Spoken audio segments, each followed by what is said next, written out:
following the May 4th movement of 1919 in the history of China is a very crucial period in the history of the country. It was a period when there was hardly any central control. It was a period when foreign aggressiveness had been going on totally unchecked. And this period was also marked by two important developments. One was the birth of the CPC in 1921, and the other was the attempt at the reorganization of the Kuomintang by Sun Yat-sen. As a matter of fact, it was these two parties, the CPC and the Kuomintang, which were destined to play crucial roles in the future history of China. It has been pointed out by Emmanuel Su that Chinese intellectuals became aware of Marxism probably around the year 1905, when the journal Min Pao published a biography of Karl Marx. That was the beginning. And that was followed by publication of other things like an introduction to the Communist Manifesto. Then we have an important work by Engels, Origin of the Family, Private Property and the State. And in the later period, of course, there was Lenin's Imperialism, the highest stage of capitalism. Now, before that, Chinese intellectuals were more or less influenced by anarchist ideas like Bakunin, Kropotkin, Tolstoy and others. And Mao himself, he was also very much influenced by anarchist tendencies when he did not come under the influence of Marxism. The result of all these developments was a setting up of a large number of study groups, Marxist, Leninist study groups in the cities, and a National University of Peking was formed, as you know, and this Peking University became the hotbed of radical ideas. People like Li Te-chao, people like Chen Tu-siu, who wrote articles, who formed study circles, and many articles were published in different journals, which came out during the May 4th movement of 1919. Now, it was in May 1920 that a pro-communist group and a socialist youth group were formed in Shanghai. Chen Tu-siu was the undisputed leader, no doubt about it. In fact, Chinese intellectuals at that time were split up into three main sections. One major group consisted of liberals, but they were hesitant to adopt any concrete or decisive program. The second group consisted of the rightists, who were definitely anti-Marxist and opposed to any major change. And there was a third group, a leftist group, a radical group, who apparently formed a minority, but who represented totally new ideas. And to this third group belonged at that time people like Tung Piu, people like Liu Po-cheng, people like Lin Piao, Zhou Enlai, Chu Te, Chen Yi, all of whom joined the Communist Party of China. And of course, Mao also played an important role, and he also belonged to the third group. It was on 1st July 1921 that the Communist Party of China was formed. It was formed secretly, no doubt. Mao Zedong became the secretary of the Hunan provincial committee of the CPC. The year 1922 had been a year of workers' unrest throughout the country. And together with Li Lisan, Liu Shaoqi and others, Mao Zedong organized the coal miners at Anyuan and the railway workers. And they led the workers in a series of strikes. When Mao first visited the Anyuan coal mines, he formulated a method of study, method of analysis, which later formed the basis of communist groups, basis of propaganda work among the communist groups. And Han Suen, in her very readable, important book entitled The Morning Deluge, 2 volumes, Mao Zedong and the Chinese Revolution, There she writes that unlike other intellectuals of the earlier periods, Mao Zedong was the first to go down the coal mine and see for himself the stark reality of the living conditions of the coal mine workers. Meanwhile, during that period, important changes had also been taking place in the international scene. And these changes also influenced the CPC to a large extent, the policy of the CPC to a large extent. In the second Congress of the Comintern, that is the Third International, held in 1920, Lenin came out with a thesis, which is known as the Thesis on Colonial Questions or Colonial Thesis. And there Lenin put forward his arguments on the question of the alliance with bourgeois democracy in underdeveloped countries.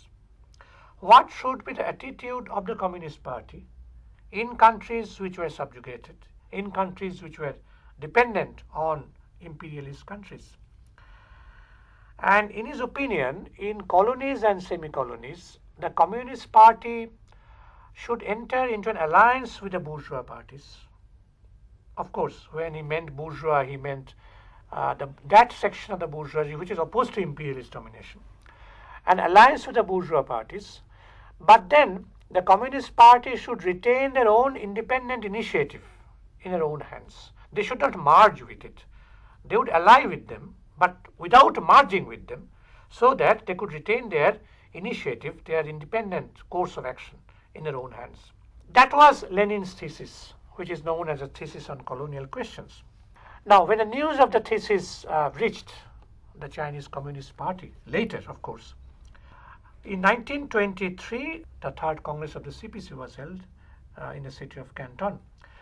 And there were heated debates over what should be the policy of the Communist Party of China towards Kuomintang. Because Kuomintang represented the bourgeois party, bourgeois democratic party, led by Sun Yat-sen at that time. On this question, there were three distinct opinions. One view was represented by Chen Tuxiu. Chen Tuxiu was the first General Secretary of the CPC. Chen Tuxiu believed that the Chinese Revolution was a two-stage revolution. The first is the bourgeois democratic stage, followed by the socialist stage. In the stage of bourgeois democratic revolution, the leadership would be given by the bourgeoisie, and so the working class should play a very secondary role, and they should rally behind the bourgeoisie. They should not retain any independent initiative. The initiative would be in the hands of the bourgeoisie. And then after the accomplishment of the bourgeois democratic revolution, the second stage, that is the stage of socialist revolution, would begin. And it was only then that the working class would come to the fore to take the leadership and give leadership in the socialist revolution. So Chen Tuxiu was definitely in favor of an alliance with the Kuomintang, but the leadership would be given by the Kuomintang. Leadership would be given by the bourgeoisie and not by the Communist Party or the working class. The second view was represented by Chiang Kuo-tao. According to Chiang Kuo-tao, the Kuomintang was not a progressive party. It was a reactionary party.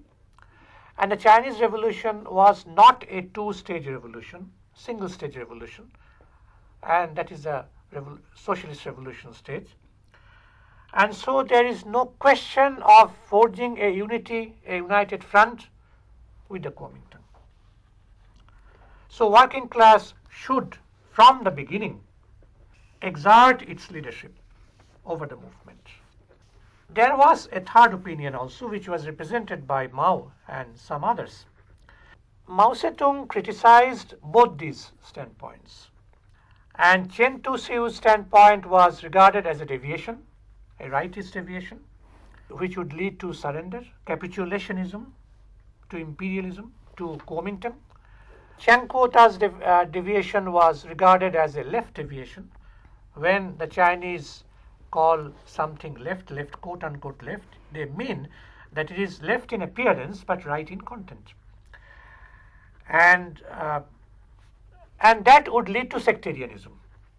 So Mao proposed that, taking the cue from Lenin's colonial thesis, it is a two-stage revolution, and that in the first stage we should make alliance with the Kuomintang, but we should retain our own independent spirit. We should also set up our small groups, party networks, even when we were in united front with the Kuomintang. These were the three points of view at that time. And in fact, ultimately, it led to the formation of the first united front between the Kuomintang and the CPC from 1924 to 1927. That is the period. Now, in the international scene also during this period, there were two major developments. One was the attainment of stability in the socialist Soviet Union, and the other was the temporary stability in the capitalist order also. It could stabilize its position also, and a period of peaceful coexistence started between the Soviet Union, between the socialist country, Soviet Union, and the capitalist world or the imperialist order.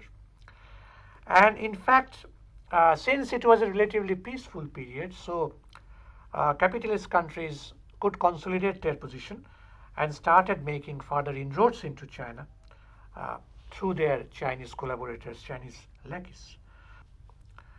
In the meantime, since it was a relatively peaceful period, so imperialist penetration and oppression of the Chinese people went on aggressively inside the country. And during that period, warlordism had a phenomenal growth. The imperialist powers took advantage of the situation because there were hardly any central power. China was totally divided. And in this way, and it was due to these factors that there was the exacerbation of the internal crisis in China. The social productive forces were seriously hampered, and repression mounted, and of course, anti-imperialist and anti-warlord forces also gained in strength because they started resisting foreign inroads and they also started fighting against their domestic collaborators. Now, in March 1923, Sun Yat-sen set up a revolutionary government in Guangdong. And by then, he had already formulated his three major policies. Three major policies consisted of alliance with the Soviet Union, alliance with the Communist Party, and assistance to the workers and peasants. The main elements in these three major policies were anti-imperialism and anti-feudalism.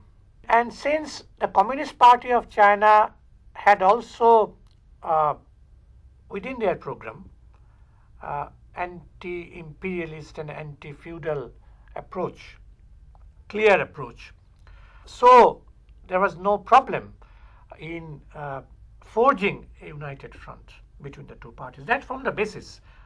Both were anti-imperialist and anti-feudal, so there was no problem of forging a united front between the two. Other developments also took place during that period. One was the signing of a treaty of friendship with the Soviet Union on 31st May 1924, based on genuine equality and friendship.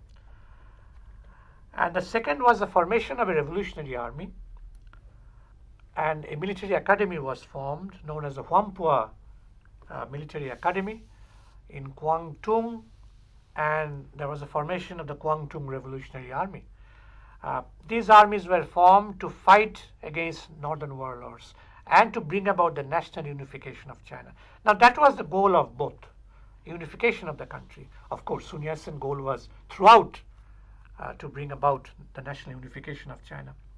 And in the Huampua Military Academy, the CPC was represented by Zhou Enlai, and the Kuomintang was represented by Chiang Kai-shek. Military training was given to the cadres so that an army was created and that would wipe out the northern warlords. These northern warlords, as we have pointed out, had been the main instruments of imperialist control inside China. It was on them that the foreign powers depended. Thus, any opposition to warlord armies implied opposition to imperialist control, no doubt about it. And So the Revolutionary Army started to march in fact from July to December 1926, a number of provinces such as Hunan, Hubei, Fujian, Zhejiang, Jiangxi, Anhui fell to the revolutionary forces. And the situation became such that the whole of China was about to be unified, nationally unified, by wiping out the northern warlords. But actually, it could not be accomplished in the way it was felt because dissension broke out within the revolutionary camp.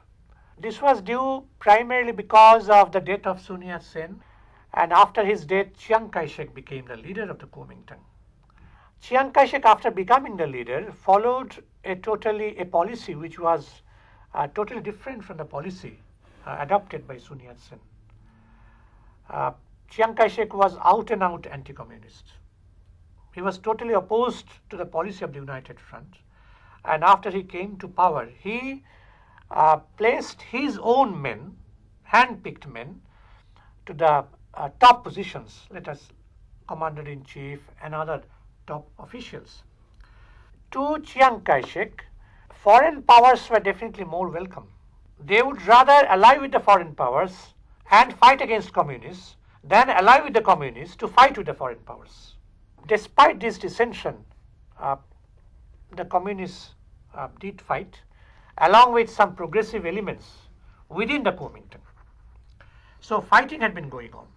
And in fact, the victorious advance of the Northern Revolutionary Army, Expeditionary Army, it was also called, towards the Yangtze Valley, made Hunan the center of a nationwide peasant movement. Now, in fact, at that time, few people seemed to be aware of the importance and potentialities of the Chinese peasantry. They all talked about the working class, not of the peasants.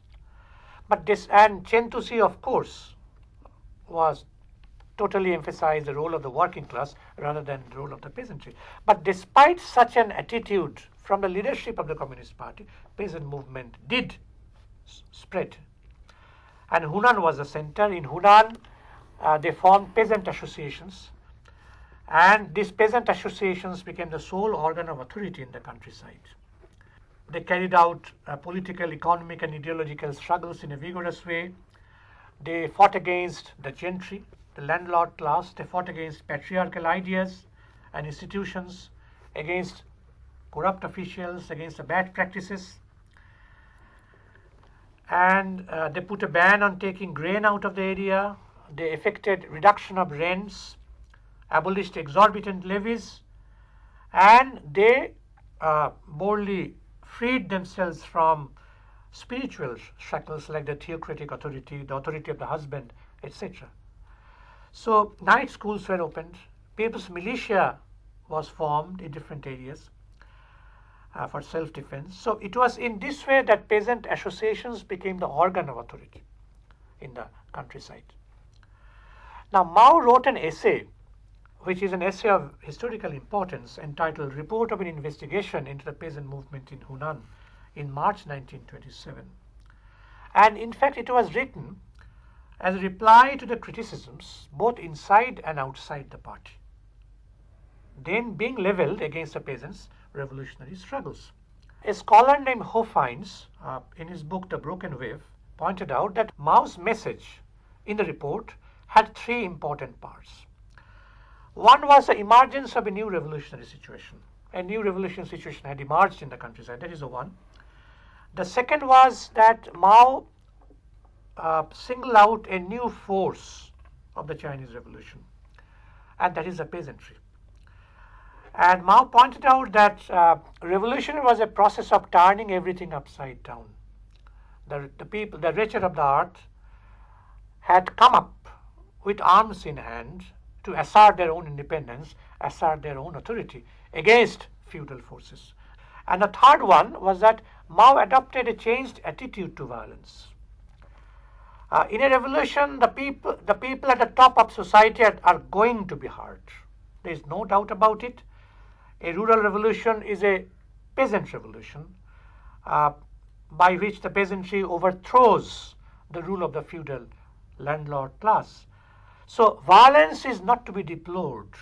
A brief period of reign of terror, red terror, is essential. It is to be celebrated. And there is an oft-quoted statement of Mao, a revolution is not a dinner party, nor writing an essay, nor painting a picture, or doing embroidery work. A revolution is an act of insurrection by which one class overthrows another. So in this way, Mao radicalized the peasant movement in the fullest sense of the word. Now, it was this report which had generated a controversy, which is known as the Maoism controversy. Now, in this controversy, we have on one side people like Schwarz or Fairbank, and on the other side we have Wittfogel, Jerome Chen, and others. Now, Fairbank and Schwarz argue that in the Hunan report, there is a unique trend within the Chinese communist movement, because here Mao looks to the village as the center of the revolution. In the case of the October Revolution in Russia, it was not the village but the city. It was not the peasantry but the working class. Working class plays the main role, decisive role, and the leading role. And it is the industrially developed areas, developed zones, which form the centers of revolutionary activity. But in the case of China, it is not the city, but the countryside. It is not the working class, but the peasantry. It is not the industrially advanced zones, but the backward villages, according to these scholars. So, which are more important? So, the center of revolution has shifted, according to these scholars, to the countryside from the towns, and this is Mao's contribution to Marxism-Leninism. That is their argument. Wittfogel, on the other hand, argues that Mao's contribution does not lie in highlighting the importance in making peasantry the leader of the revolution. Mao did not make the peasantry the leader of the revolution. What Mao did was that Mao made the peasantry the main player in the revolution, the decisive player in the revolution, but the leadership, as in the case of the October Revolution, was to be given by the working class, as in the Soviet Union. He believed that since the principal contradiction in Chinese society was between feudalism and the broad masses of the Chinese people, so that principal contradiction had to be resolved first. That had to be resolved only through an agrarian revolution. And on that basis, and also he also referred to the long tradition of peasant rebellions in China. So it was on this basis, on the basis of his study of the ground reality in China, that he highlighted the importance of the peasantry without minimizing the role of the working class. So leadership was to be given in the case of both the countries by the working class, but in China, peasantry rather than the working class would play the main and the decisive role, whereas in the case of the Soviet Union, that role was to be played by the working class. So that was the difference.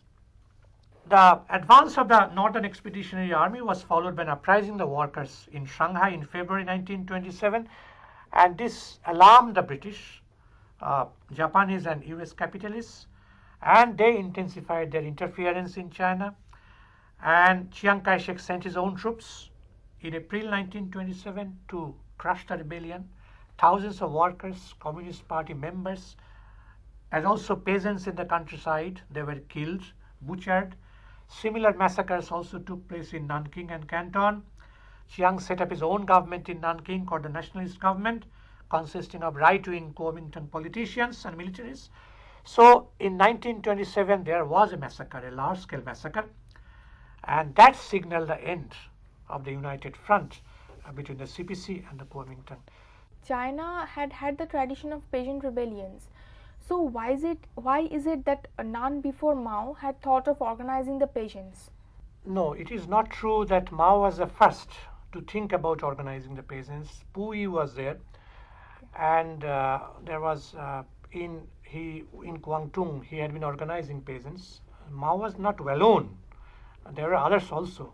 Of course, Mao theorized it, no doubt about it. He theorized, he gave the theory of an agrarian revolution, anti-imperialist, anti-feudal revolution. but his ideas were also shared by other people also. We have pointed out that two main parties played major roles in the period of the 1920s. One was the Communist Party of China, which was definitely a qualitatively new development in the political history of China, and other was the policy of the Kuomintang, which of course adopted a policy which was one there under when it was under Sun Yat-sen's leadership, but which was different, which adopted a reactionary role under Chiang Kai-shek's leadership, and henceforth it was the Communist Party of China which was to take an independent initiative.